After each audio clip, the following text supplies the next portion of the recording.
নিজের নামে জান্নাত লেখা নিতে পারত, বড় সস্তায় নিতে পারত।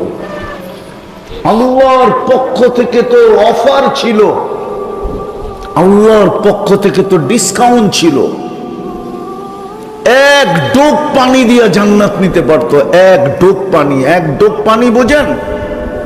আরে বোঝেন এক ডোক পানি কতটুকু? এতটুকু পানি দিয়া জান্নাত নিতে পারত।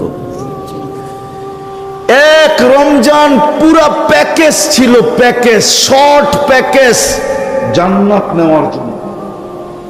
নাইলে এক রাত্র 83 বছর কেন হবে? ফরজ 70 গুণ কেন হবে? নফল ফরজের সমান কেন হবে? এক মাস 70 মাস কেন লেখা হবে?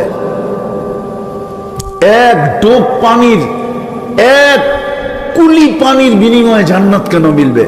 হাদিস দিতেছি, মান ফাত্তারা সাইমান শুরবাতা মা। কোন ব্যক্তি যদি রোজাদারকে এক ডোব পানি দিয়ে ইফতার করাইতো, আল্লাহ বলে ফালাহু ইতকু রাকাবাতিন, আমি আল্লাহ তাকে জাহান্নাম থেকে মুক্তির সার্টিফিকেট লেখা দিতাম।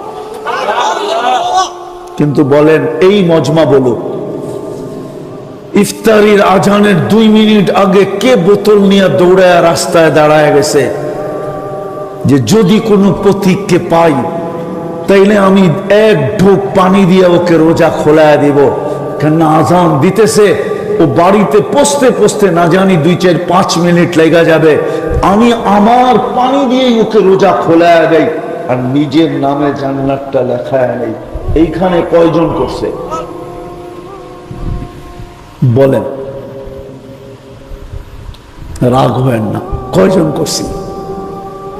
এই এলাকার কোন মা বোন প্রতিবেশীকে বলছে, বোন আমি একটা পেঁয়াজু পাঠায় দিব, একটা আলুর চপ পাঠায় দিব, বা একটা বেগুনি পাঠায় দিব, বা এক মুঠ মুড়ি পাঠায় দিব, বা 1 চামচ বুট পাঠায় দিব, বা একটা খেজুরের টুকরা পাঠায় দিব? বোন আমার খেজুরের টুকরাটা দিয়ে তুই রোজা করিস, ইফতার করিস। আল্লাহ রসুল তো বলছিলেন ইত্তাকিন নার ওয়ালাউ বিশাক্কি তামরা, খেজুরের একটা টুকরা দিয়ে তুমি জাহান্নামকে বুঝাইতে পারো, জাহান্নাম থেকে মুক্তি পেতে পারো। বলেন এই এলাকার কোন মা বোন প্রতিবেশীকে এই কথা বলছে?